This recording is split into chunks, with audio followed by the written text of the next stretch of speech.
So let me just start by saying this is a pretty short window of time to learn a skill that is not that difficult. There's some key things that I'll talk about, but I've organized this more about kind of a question and answer as opposed to an A to Z survey. So if you have questions as I go through this, please feel free to jump in. So let's start by talking about who are the major funders? Who's got all the money that we're trying to get a piece of? So three big players. One is the federal government. Lots of programs to get funding from the federal government. Second are foundations. And the third, obviously, are individuals. You know, we don't tend to think about individuals as having money, but individuals have lots and lots of money. The challenge is, you know, nobody hangs out a shingle that says, I have lots of money, just contact me and I'll write you a check.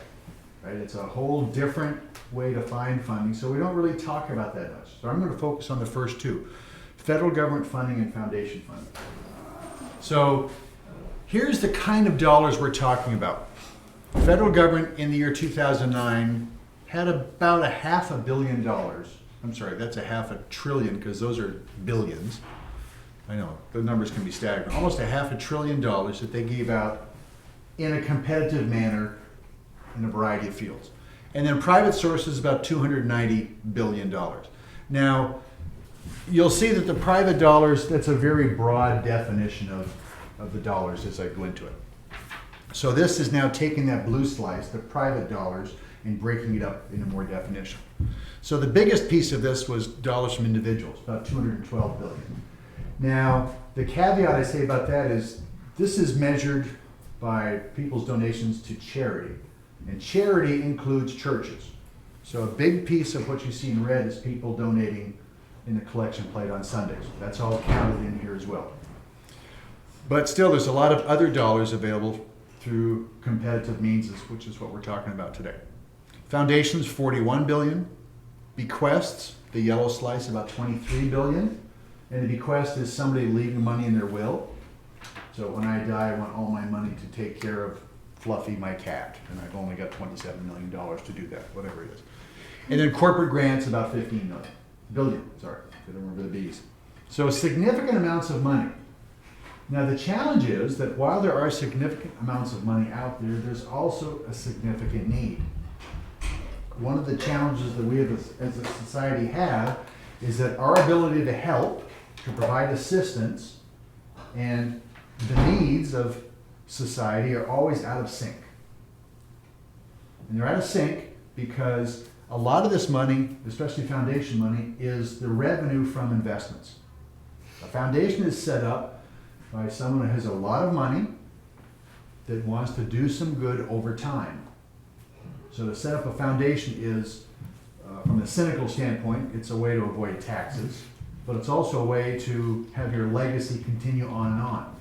So a foundation is set up by someone who has a lot of money.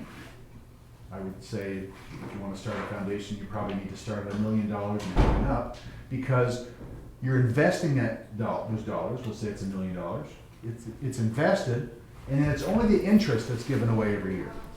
So while $1 million seems like a tremendous amount of money, you've only got about $50,000 a year to give away. But if you think about that, that's $50,000 a year forever. So you can have a significant impact over time by setting up a foundation. So that $1 million is invested. It's invested in real estate, it's invested in the stock market, it's invested internationally, wherever people with lots of money invest. And it returns a varying amount of money. So in a good year, when the economy is doing really well, there's a lot of money to give away, or more money to give away. Well, when the economy is doing really well, the needs of society are a little bit less. If you think about people living on the edge, people may be homeless, living in a car, living in a van. When the economy is good, some of those people have jobs and they have housing and they don't need public assistance. So their needs are a little bit less when the ability of society to help is a little bit higher. So these two things are always out of whack. So we're in one of those situations now where the ability of those with money to help is a little bit less, which means that any of you that want funding, it's extra competitive now. And it will be for, I don't know, till the economy turns around. For the last couple of years, I keep hearing next year, next year, next year. So Now we're hoping maybe 2015. But when the economy turns around, the ability of society as a whole to help will be a little bit improved. So these are the biggest sources. And here's where the money goes by field. So again, the biggest is religion, and again, a lot of that is money that's put in the collection plate. Next is education, and that can be a little bit confusing because education includes money given to private colleges in the form of tuition. So we think about public higher ed, like U of O, and if it's not a public school, it's a private school. And private is another term for nonprofit in the field of education. So Harvard, Yale, Duke, Rice, USC, Stanford, those are all private schools. So the tuition paid to those schools is included in this revenue piece. So the next recipient of those funds are foundations. And then as we move around the circle, human services, public and societal benefit, health. And health is also muddied by nonprofit hospitals. So revenue that a hospital gets as a nonprofit is included in there. So if you think about Peace Health, our local hospital, that's a nonprofit. It's actually the largest nonprofit that has a presence in Eugene, Springfield. And then we go up to arts, which is the, I don't know, whatever color that is. And then international is the light blue, environment is the sort of pinkish, and up at the top, individuals, and then 2.1% other, 2.1 billion, sorry. So you all fit into that little slice of green called individuals, generally speaking, because most money goes to organizations, specifically nonprofit organizations, because you have to be organized to receive the funds. If you receive the funds as an individual, if you're not careful, it can be construed as revenue or taxable income. So if you are an organization that has money to give, and you give money to an individual, and they've got to pay taxes on it, you lose some of the power to do work. If I give you $10 and you've got to pay taxes on it, you've only got $8 to do something with, more or less. So funds typically go to nonprofit organizations that don't pay taxes. So $10 in means $10 of effort out. The exceptions are artists and researchers, so students. So the funds you're looking for could come in a couple ways. Could come to you as an individual, or could come as part of a research grant that a faculty member gets here at the university.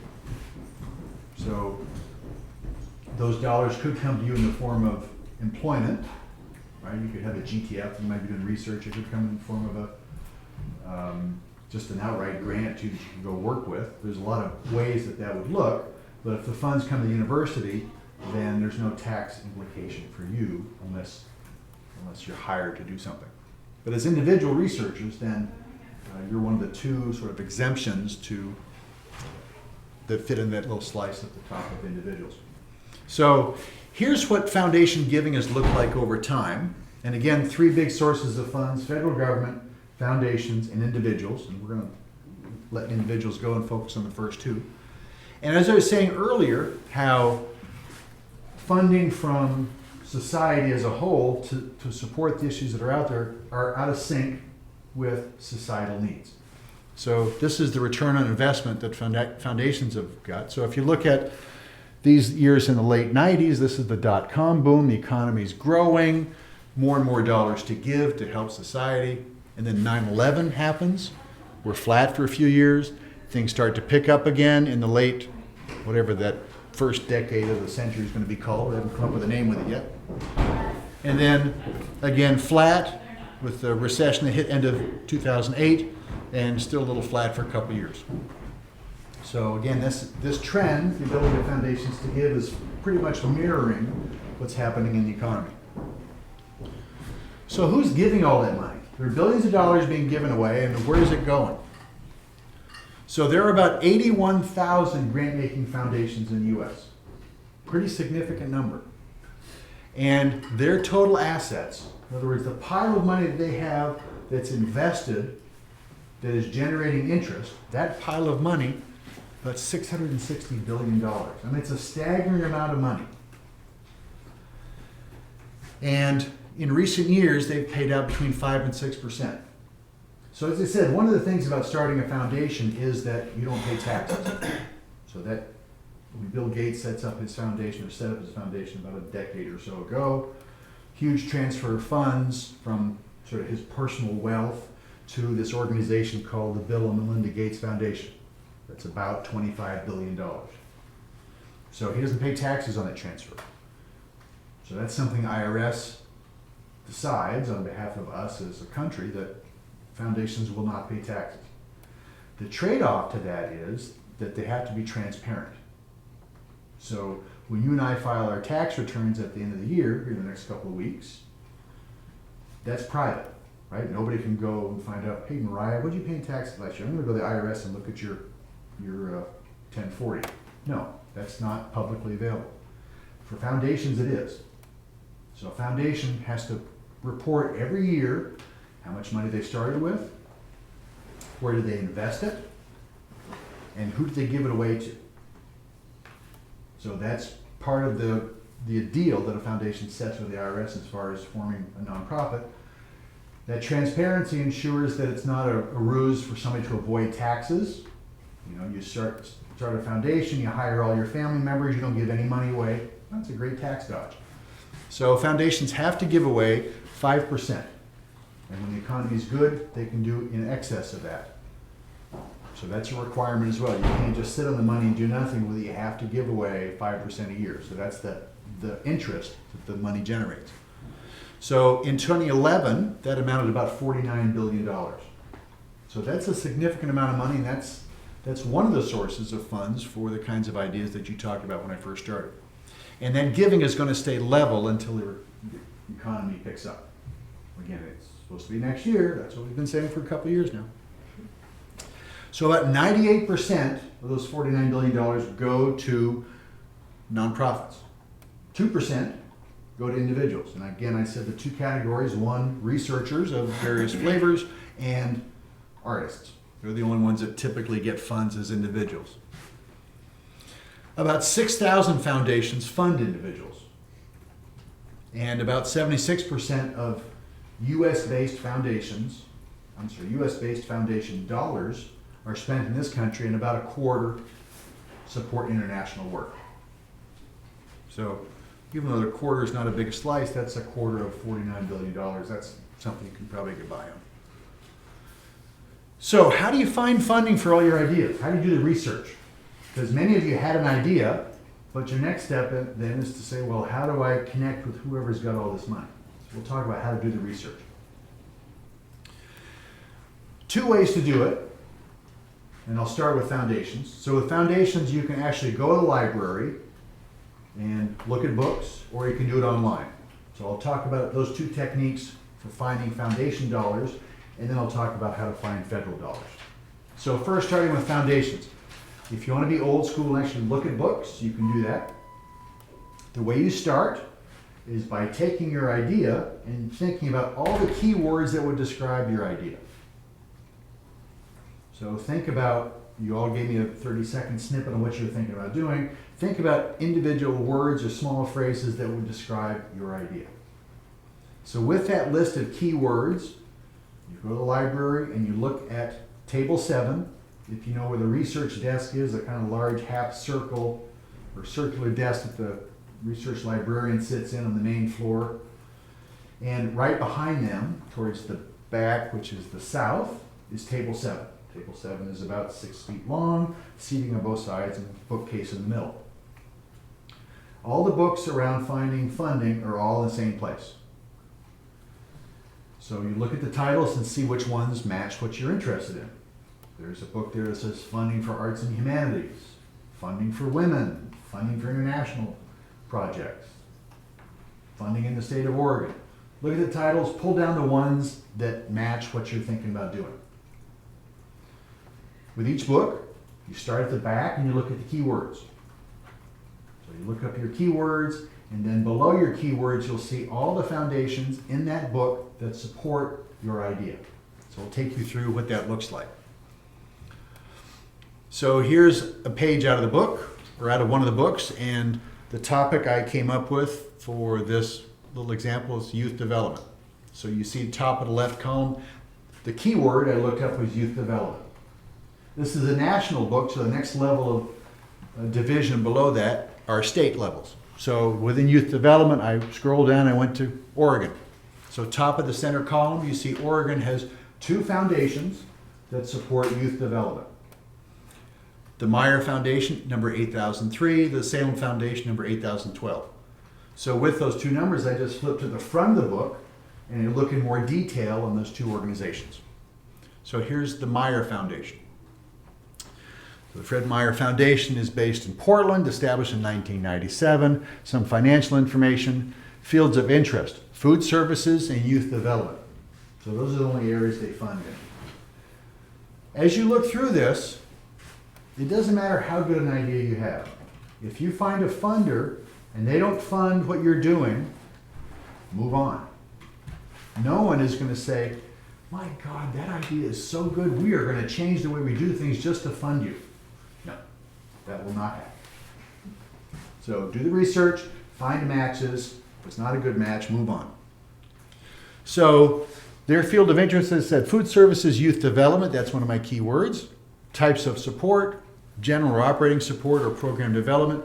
Limitations. Their limitations are they only give in Alaska, Idaho, Oregon, Utah, and Washington.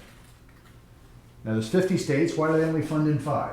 That's where their stores are. Yeah, that's where their stores are. And any foundation that's connected to a company or corporation is typically going to limit where they give their funds to where they have some kind of an operation. So if the Fred Meyer Foundation gave away money to support somebody's idea to do research or to, some research on the East Coast, doesn't do them any good. Because under the radar here, company foundations give money in the sort of indirect hope that there will be a positive reflection on them, and people might say, wow, look at that project. I didn't realize the Meyer Foundation was funding that. We should go shop at Fred Meyer more often. Look at the kind of things that they're doing in my community. That's the indirect connection they want to see happen with the work that you're funded, or that they fund you to do. All right. I'm curious, I've worked with Meyer Memorial Trust before, and so when you pulled that up in the back, I thought that was the Meyer that you were referring to on youth development issues. So I'm surprised, why was Meyer Memorial Trust not listed? I mean, I see it's child development on their thing, but is that just how close, That's how they differentiate it. So that brings up a good point. So I looked up youth development, but probably should have also looked up child development, right? So think about your idea and think broadly when you develop a list of keywords. You can always throw things out later, but you don't want to do as Mariah suggested or saw, that I was kind of focused on youth development. I didn't use the word child, and I missed a potential funder. So that's a great point. Think broadly when you think of those key terms. So they list the locations where they spend their dollars, and then here at the top of the center column is a partial list of who they fund. Now you might think as I go through this, like, why do we do this in books? Because we got this thing called the World Wide Web. It's really pretty established. Isn't everybody there? Actually, no. Foundations are the farthest thing you can think from web savvy. The reason for that is, if you go back a couple slides when I talked about they've got a pile of money, they get interest, they spend the interest. Would you rather that they spend some of that interest on a fancy website with a great webmaster that's always updated, that's dynamic, or would you rather that they spend those dollars on doing something to make the world a better place? Well, they tend to make the latter decision. They tend to spend dollars on services as opposed to administrative things like a great website. The other thing they may not be spending money on is a bunch of staff. If you think about the math behind it, you've got $1 million. That's a huge amount of money. We'd all love to have $1 million. You invest that, generates $50,000 a year. What kind of a staff are you going to hire for $50,000 a year? Nothing. You can't get a person and pay them benefits for $50,000 a year.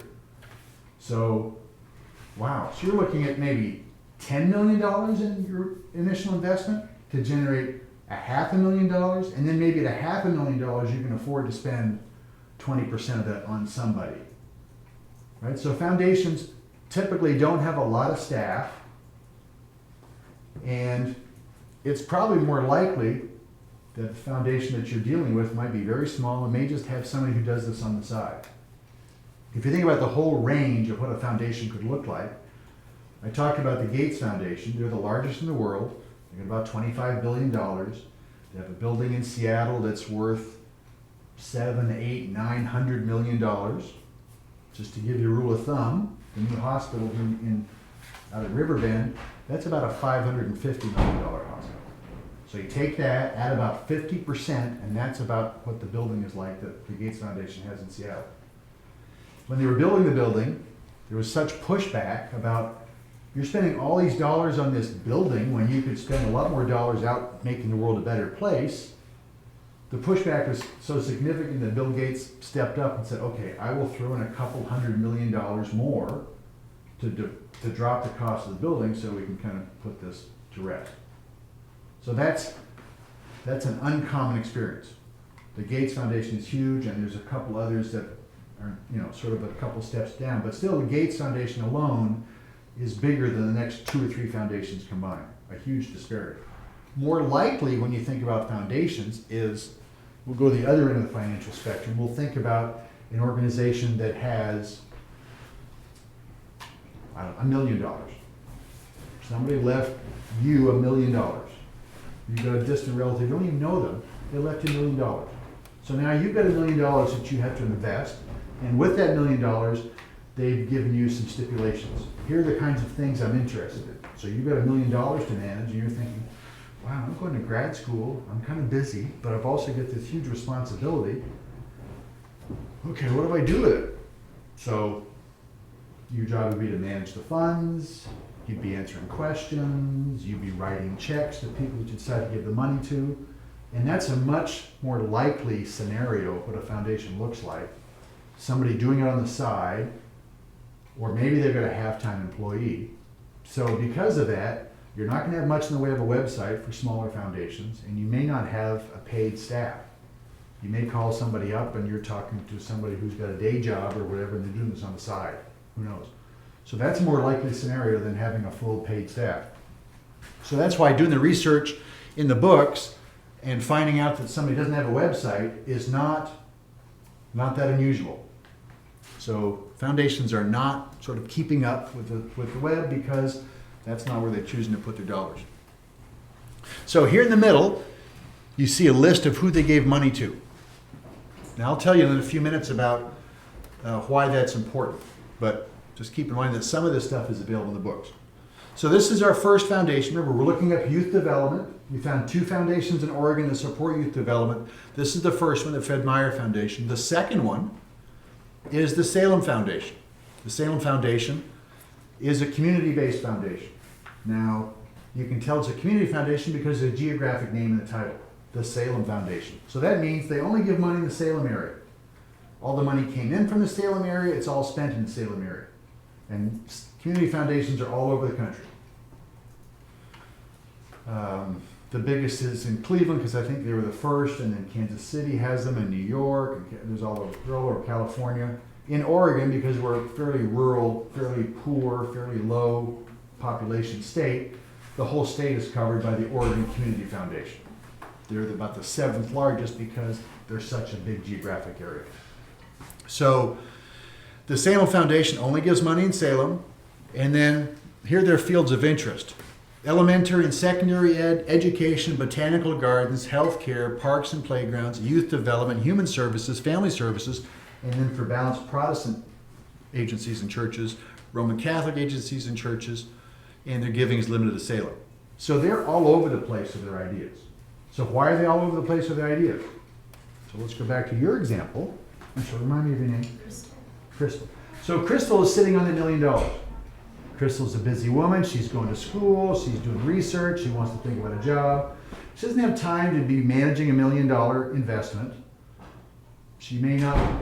That may not be in your skill set to kind of be the financial manager. Who knows? And then you're going to get phone calls and inquiries about when do I submit my application? I have a question about my application, and then at some point you gotta read proposals and decide who gets the money, who doesn't, then you gotta write the checks. There's a whole bunch of work that goes along with that $1 million. You didn't know it came with an anchor, but it is. So one of Crystal's options would be to give the money to a community foundation to do all that stuff for her. So they do all that stuff. They manage the investment, and since they're full-time at it and professional, maybe they can do a better job than you trying to do it on the side. And then they'll handle all the questions, they'll handle submissions of proposals. You can sit down and read them and decide who to give them to if you want. You can be as involved or not involved as you want, and then you can tell them, here's where to write the checks. So they'll do all that stuff for you. So that's why a community foundation is all over the place, because they have a bunch of little pots of money. $1 million doesn't sound like a little pot of money, but depending, it's one of the options out there. So that's what Oregon Community Foundation does. They literally have thousands of different funds because they've been accumulating this stuff over the years, and every little slice of money that they've received all comes with their own stipulations. A lot of money the Oregon Community Foundation gives away is to scholarships, but there's lots of other things as well, because everybody who gives the money comes with their own rules. So that's the second foundation that's available under youth development. So the other way to do this, a more streamlined way, is doing an online search. The organization that gathers all this information is the Foundation Center. Foundation Center gathers information about foundations, and they sell the information. So you can go straight to the Foundation Center's website, fdncenter.org, and you can search and get a little bit of information, kind of a teaser. But if you want all the information they have, you either buy a subscription for about $1,800 a year, or you let the library do that, and you get access to it here. So you go to the library, it's libweb.uorn.edu/guides/grants. That brings you to the Foundation Center's online search tool.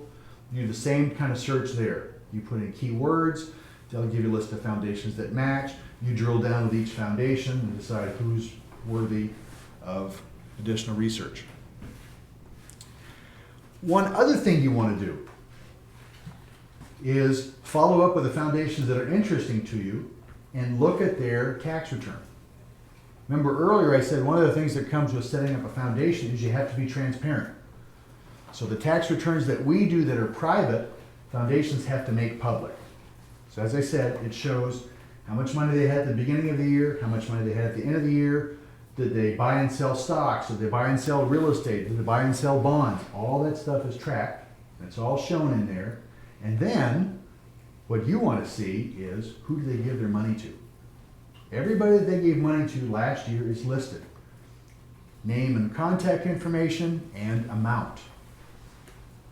Because the challenge is sometimes figuring out if a foundation can afford what you want to do. So let's go back to Crystal.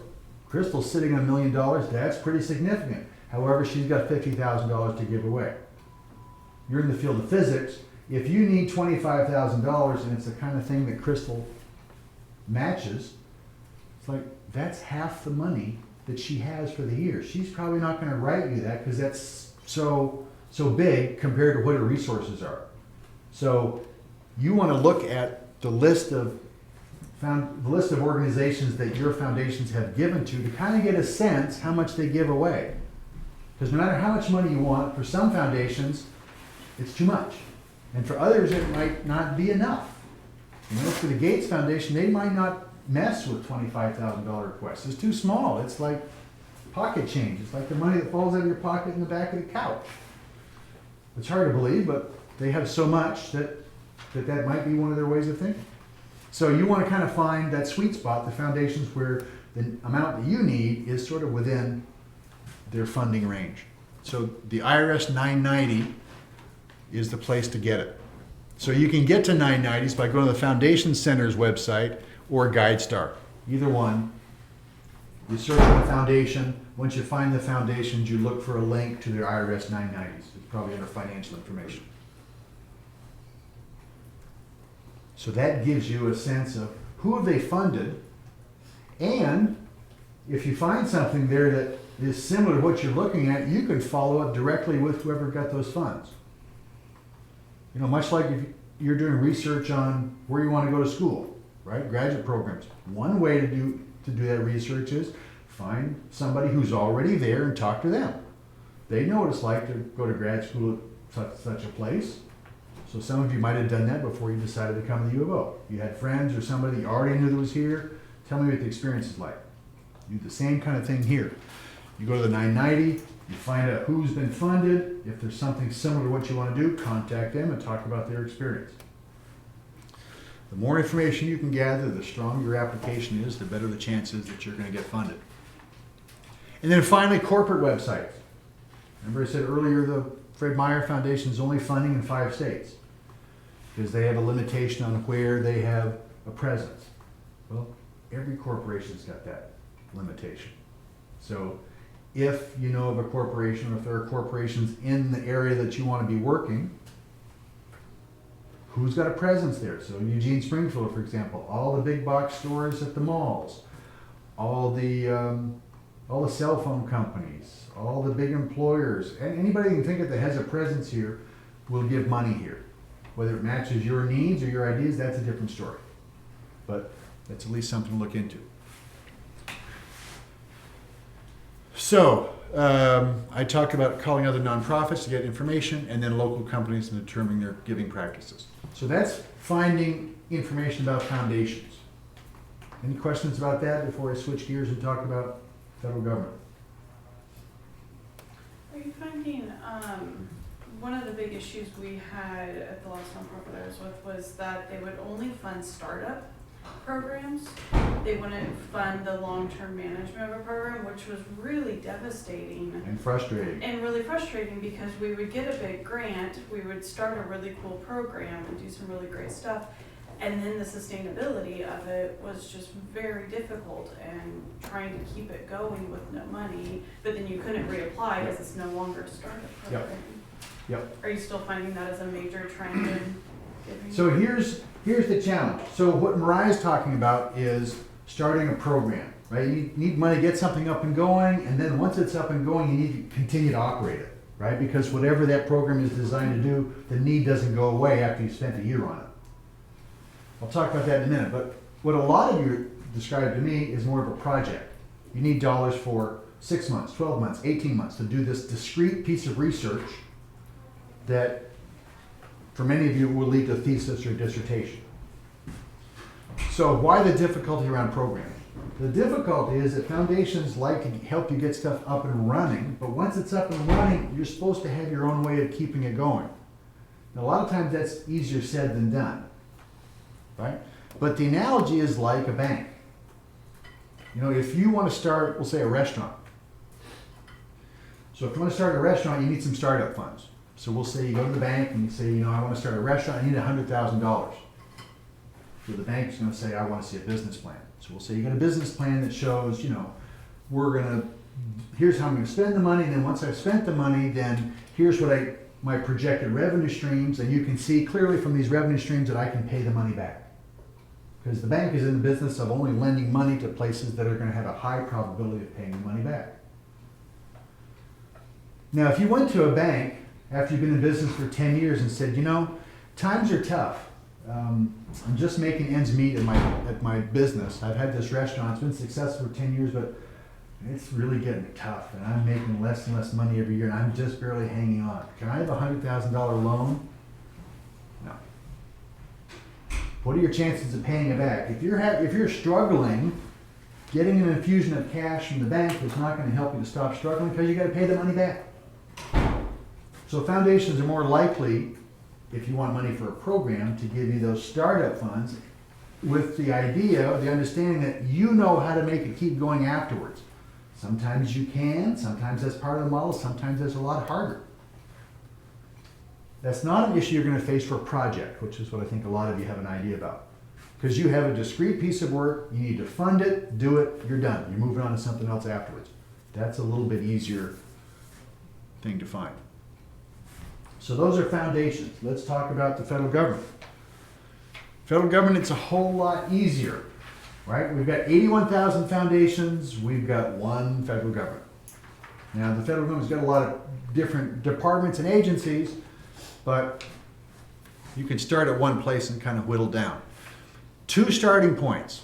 Why the feds can't kind of centralize on one, I don't know, but they have 2. CFDA.gov. CFDA stands for Catalog of Federal Domestic Assistance. And then also grants.gov. The third way I don't have listed here is if you know, for example, who the particular funder is. So you're in the field of physics, if you're thinking National Science Foundation, you can go straight there. You don't need to go here and save a step. So these are the 2 gateways besides going specifically to a funder within the federal government, a specific program that'll get you into more information on federal dollars. So when is that funding available? Again, we've got 2 big funders, foundations and the federal government, and they couldn't be more different when it comes to how to find those dollars. So we'll start with the federal timeline. The feds are predictable. Generally speaking, it's like a merry-go-round, and every year the timing is the same. There are some exceptions, but generally speaking, it goes like this. This is January. In the next couple months, the federal government will release RFPs. RFP is a request for proposal. It's the federal government saying, we have dollars available to do this kind of work or this kind of research, and if you want a piece of those dollars, here are the rules that you need to follow. Here's how you submit a proposal. Here's what it looks like. Here's the letters of support you need. Here's everything you need. All that's in the RFP. That comes out, or will come out in the next couple months, through the spring. It used to be, once you got the RFP, you had about 6 weeks to submit. Now it's getting short, it's more like a month. That can be tight sometimes if you find something that's really great and you gotta get all organized within a month. Well, that's given that you find it the day that it's out, right? If it's been out for 2 weeks and you've only got 2 weeks left, it may be too much. So those RFPs are released the next couple months, winter into spring. Then you've got about a month to submit, so that happens over the summer, early summer. Decisions are made late summer, and then dollars are available October 1st. That's when the federal fiscal year starts. So if you submitted now the next couple months, you'd be getting dollars starting October 1st of 2014. Foundations are not at all like that. 81,000 foundations, 80,000 different ways of doing it. Here's the range of how they make decisions. Some foundations review proposals and fund applicants on a rolling basis. Whenever you get your proposal in, we'll read it, review it, we'll get back to you within 6 to 8 weeks with an answer. That's kind of easy. You never have a deadline. You can live with that. Other foundations have quarterly deadlines. End of March, end of June, end of August, whatever it is. Others might have a mix. If you want up to $10,000, we review that on a rolling basis. If you want more than $10,000, we review that quarterly. So everybody's going to have their own rules, their own guidelines. So as you look at foundations, you'll want to get their guidelines, and you'll notice that if you find a half a dozen that match, generally speaking, your area of interest, you'll have missed a couple, and a couple are a long ways off, and a couple are coming up soon. They're sort of all over the place. Again, they're all individual pots of money, so they all make individual decisions, and they can do whatever they want. So those are the timelines.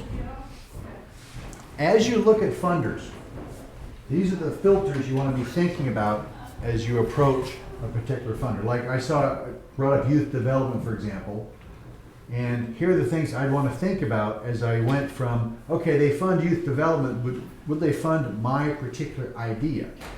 So think about these as filters. So the first filter we were exposed to a few minutes ago, geographic limitations. Right? Meyer Foundation only funds in 5 states. So if you're doing something in the other 45 states, they're out. They're not an option. The second, your field of interest. Youth development sounds like it's pretty straightforward, but really within youth development, there's all kinds of things. Right? Youth development could be around physical activity, getting kids more exercise. It could be around academic things, right? Raising reading levels. Well, if you're doing one and they fund the other, that's not a match, even though they all fit into youth development. Do they offer the right type of support? So we'll say you need to buy a bunch of computer equipment. Well, maybe they do or don't fund equipment. If you want money to pay salaries, they may or may not fund much in the way of salaries. So you got to see if there's a match between the kind of dollars you want and the kind of dollars they provide. Do they fund individuals or your kind of organization? Everybody's going to have some filters on the kinds of organizations they fund or not. Just one example. The Collins Foundation is based in Portland, and they support activities all around the state. They support private higher education. So that means if you're at the U of O, you don't get any support from the Collins Foundation. But if you're right across the street at Northwest Christian University or any other private college in the state of Oregon, they will fund your ideas. This all comes down to it's their money, their rules, and you've got to figure out their rules and comply with their rules. The other thing, do they fund your amount of request? So no matter how much money you want, it's going to be too much for some and too little for others. So these are all filters that you need to pass any organization through as you decide if they're the ones that you're going to spend your time and effort in applying to funding for. So how do you write a proposal? We spend all this time talking about doing the research and how to find funders and how to filter them out to get to the ones that are really the most worthy of you spending your time. What are some of the things to think about in writing? So the first bullet is so basic, but so incredibly important. Read all the forms and instructions provided and follow them carefully. Duh. Except, there's research that says between 1/3 and 1/4 of all submissions are rejected because someone didn't follow the rules. What kind of rules? Well, answering questions, providing basic information, following page limits, binding the proposal in the right way, having the right number of copies. You think about it. There are rules to follow, and somebody's broken those rules and got rejected. Here's sort of the best story that I've collected over the years, but I've got several to tell you about what happens when you break the rules. So this is in the Register Guard a couple years ago because it was such a big issue. A nonprofit agency in Southern Oregon, I don't know, Ashland, Medford, whatever, they submitted a federal proposal. They wanted in the ballpark of $500,000 for each of 3 years. Do all the stuff, submit it, they're rejected. Why are they rejected? Because the margins are off. Margins are off by 0.2 of an inch. How do we know it's 0.2 of an inch? Because somebody broke out a ruler and measured the page and said, that's 0.2 of an inch off, you're rejected. So, like any good taxpaying organization, whatever, the folks in Southern Oregon went to their congressman. They contacted Senator Wyden and said, this is an outrage. We submitted this really good proposal. We want to help people locally, and we're getting rejected for some stupid thing like margins. So Senator Wyden's office gets on it, and they're rejected. They have no say. The reason is the federal government is spending all of our collective tax money, and they have to be scrupulously fair with everybody. So if you break a rule, there's no appeal, there's no going to Congress, there's nothing. You're rejected. It's as simple as that. So that's one story. Second story. A group of high school students were applying for some kind of scholarship, and they were doing it collectively. I don't know why, but that was part of the idea that they collectively submitted for this scholarship program. And they had everything together, they brought their stuff down to FedEx, they FedExed it off, and for whatever reason, FedEx dropped the ball. You know, we don't ever hear this, but the same weather that grounds all of our planes when it's snowy in Chicago or whatever, the planes can't get in, get out, we all get delayed. Same thing happens to FedEx. They don't have some kind of waiver on the weather. They get delayed. So because of whatever reason, FedEx didn't get it where it needed to be on time. Those kids were rejected.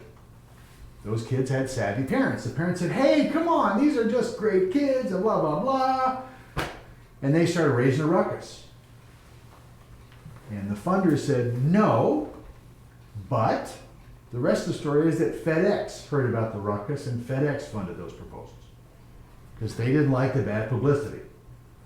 But still, the funder, doesn't matter what the reason is, this is a deadline, it wasn't here, it doesn't matter if you were late, if FedEx dropped the ball, whatever, not here, you're rejected. The last story I'll tell you, this was brought up by a student in one of my classes who said in a previous life he worked for a defense contractor. And this defense contractor had been doing this work with the federal government for several years. Big piece of work, $1 billion contract. And since they've been doing the work, but the feds had to be fair, they had to kind of reapply to keep doing the work. Now think about where the bar is for them, right? They've been doing this. How could anybody else come along and say, well, they've been doing it, but we don't know anything about it, but we could do a better job, so give us the contract instead. So the bar for them to keep getting the work was fairly low, except they were 15 minutes late in getting their proposal in. So they were rejected. And everybody who was a part of that proposal was fired because they cost their company $1 billion contract. So the bottom line in all those stories is you've got to follow the rules. Even if it's stupid, even if it doesn't make sense, you got to answer all the questions, provide all the information they want, do everything that they expect of you, get it in on time, have a backup plan.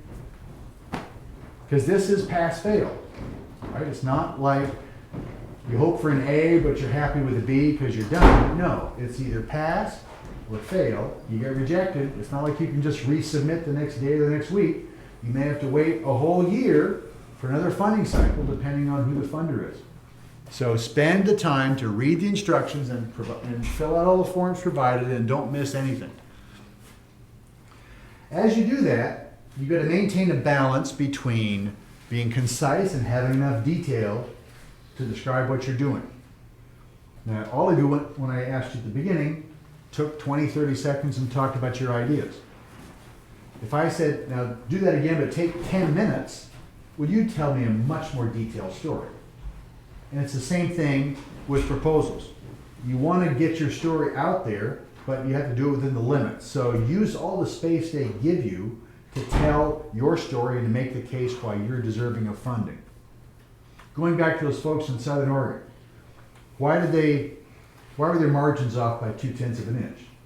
Well, it wasn't because they were lazy and didn't read the directions. They probably knew what the directions were, but they had, for example, a 5.5-page story to tell in 5 pages. Well, so then you start getting creative. How can we go to a smaller font? Can we push out the margins to cram 5.5 pages of story into 5 pages? That's what they did probably, and they got caught for it. So why would they do that? Because in a really competitive environment, you need every advantage you can have. And if you've really got a great story to tell and you try to shorten it every way you can, and you can't tell it without throwing something out, then it's like, what else can we do? And they decided, let's push out the margins, and they got caught. Adapt the language of the proposal to the audience and the funding agency. So all of you, depending on your fields, have got jargon that's specific to your field. And even within that jargon, there may be more than one way to describe something that's particular to your field. So as you read a funder's guidelines, when they tell you, here's all the things we want you to provide, here's the questions we want you to answer, as you read those, if you see that they describe something in a slightly different way than you're used to, or a different way of saying the same thing, I would adapt that language to what you're doing. So you're in essence kind of giving them back the same language that they've used. there's probably some psychological thing that says people are a little bit more comfortable reading something, using the same words they use, and that may just make it a little bit easier for you to get funded. Don't make commitments or promise things that you can't deliver. If you think about, wow, this is really competitive, and if I do what I want to do, that may not be enough. So let me just kind of stretch. Let me just overpromise. Let me be overly optimistic and say, oh yeah, I can do 20% more than I really think I can. Well, if you overpromise and you get funded, you're going to have to overdeliver. So it's okay to be optimistic. It's okay to sort of think that you can have, or that you can do the things you want to do, but be prepared to do them if you do get funded. Because the bottom line in this is that when you submit a proposal, it's going to end up being a contract to do work. Now, from your perspective, that work is research, but it is work. They're giving you X dollars to do something that you said you're going to do, so you need to be prepared to do what it is that you said you're going to do. Now, that said, we all run into obstacles beyond our control, right? Somebody gets sick for an extended period of time, the cost of something goes up and you have no control over, whatever it is. If those are reasonable things, you can work that out with a funder, but you need to be prepared to do everything that you said you're going to do. Use clear and concise and precise language, right, for the particular funding opportunity you seek. If you think about a job application as an analogy, if and when you're looking for a job, you don't send out a generic cover letter that says, "Dear potential employer," right? You write something very specific to that employer that talks about the job that you're interested in, that they have, that you think you're a perfect match for. The same thing here. If you're submitting 3 proposals, make sure that each one is perfectly customized for that particular funder, and it's not kind of a generic piece that would go to anybody. Again, this is a highly competitive environment, and you want to do the best job that you can. Make your points precisely, back them up with evidence. Now that's going to vary by field. If you're in physics, there's a lot of quantitative information that you can provide to support what you want to do. Other people are in creative fields, not quite as quantifiable. So whatever it is in your field, you need to support whatever it is that you're talking about, however that looks. Don't pull a proposal together from other bits and pieces. Again, everything's got to be customized for that particular funder. And be careful about technical terms and jargon unless they're really well known in your field. Provide everything that the funder wants. If you've got any questions, it's okay to contact them.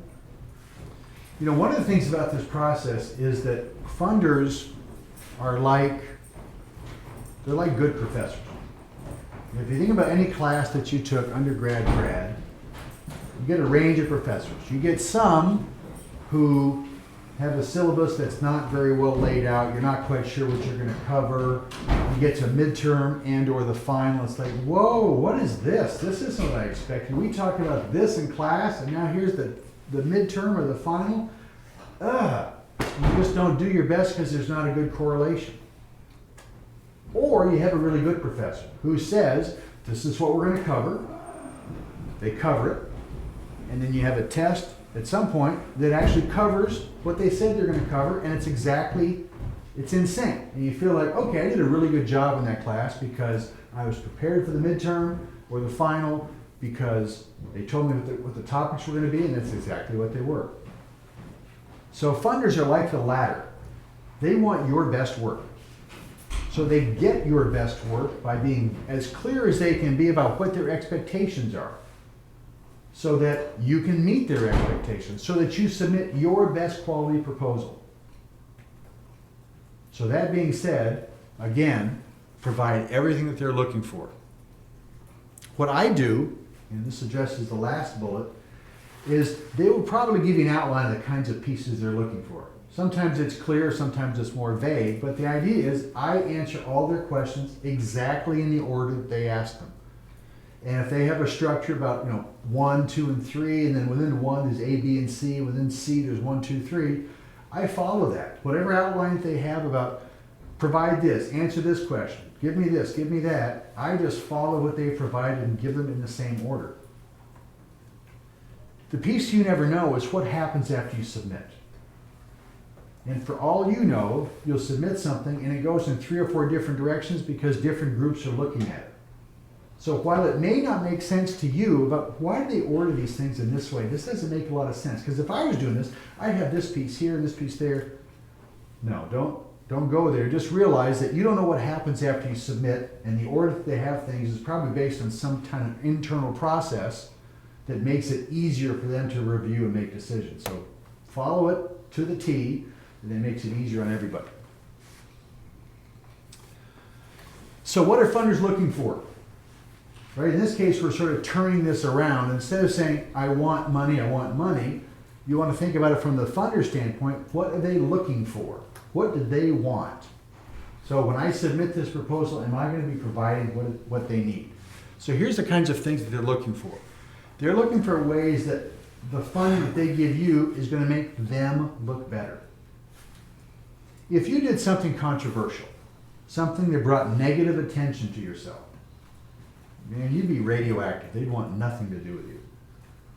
Perfect example is here on campus. Up until 10 or 15 years ago, there was a center in the law school that took on environmental challenges. And they were very active, and they took on the big timber interest to reduce logging in the area, especially old growth timber. So while the law school is doing that and taking on big timber, the other part of the university is saying, hey, you know what, that big timber that those students are taking on, those are also known as big donors. So those students and their lawsuits, their successful lawsuits, we're kind of upsetting some big donors. So the university saw this and said, we don't want these kind of running those law students causing us big problems and getting in the way of donations.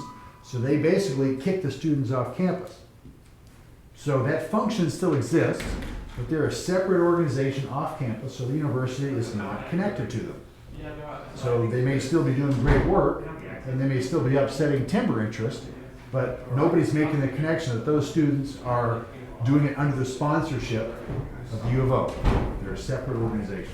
So if you do anything that brings negative attention to yourself or to your funder, they want nothing to do with you. They want positive feedback.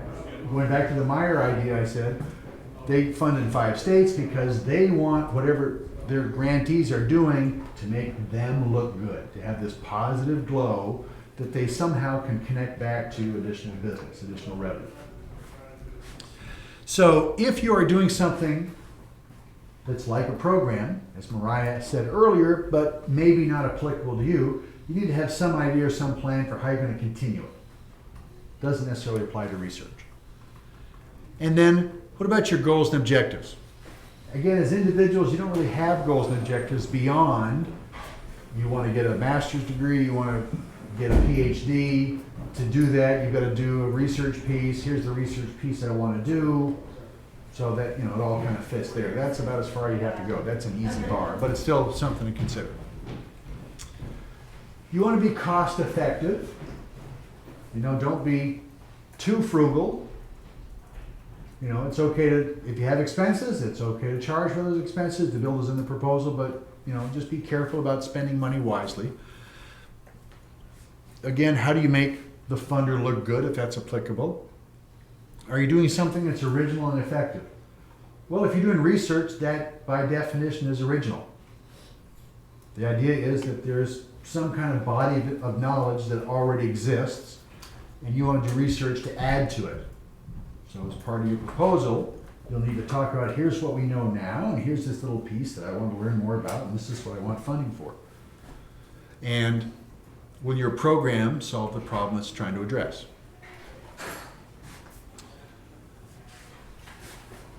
So, last topic is how do you learn more? So I teach grant writing every term. It's a 6-hour version of what I've spent the last hour talking about. So it's 3 p.m., 4/22, 5/22, every term including summer. 1 credit meets only twice. And then a good book, if you want to get a good book, is How to Write a Grant Proposal by by Cheryl New and James Aaron Quick. And that said, questions? If I have a job, is it hard to get the fund? If you have, sorry. Or job, if I have a job, No, it doesn't. no, that's something different, right? You want money for research or something, so whether you have a job or not, it doesn't matter, because they're gonna give you funds to do what it is that you wanna do, so the rest of your life doesn't really matter. Are the grant research opportunities usually available at public libraries too? Generally, no. So the Foundation Center, they typically have a couple libraries in every state where they make everything available at a reduced rate. So in the state of Oregon, there's only 3 places: in Portland, in Eugene, and in Medford. So my guess is the best way to do the research is to be here at the U of O and do that. So as you go to public libraries, you know, your accessibility is probably a little bit reduced. Bigger libraries, large city, probably have the same, but for example, going over to Bend, you probably wouldn't have the same access in Bend that you have here. Are there any, when I was working in Clark County, there were regular, and this was for the nonprofit, so I don't know if it applies for research, student interest, but are there ever any networking or roundtable events that are put on by regularly funding foundations? There are. So there's a statewide organization, I can't think of what the name of it is, but they do pretty much monthly trainings, different parts of the state, you know, how to do successful fundraising, how to tell your story in a better way, grant writing, all kinds of things. If you want, I can send you the link. Yeah, I was just curious mainly for like grad students, because Okay, yeah. there's a lot of nonprofit Yeah. ones I was involved with, but. And around grad students and research, I don't know of any, because there's so many different fields. Yeah. You know, as social service nonprofits, they're all doing kind of the same thing, even if it's, you know, working on kids and working with seniors, it's all sort of the same thing. But research is so dispersed. Well, if you've got any more questions, thank you very much. Good luck.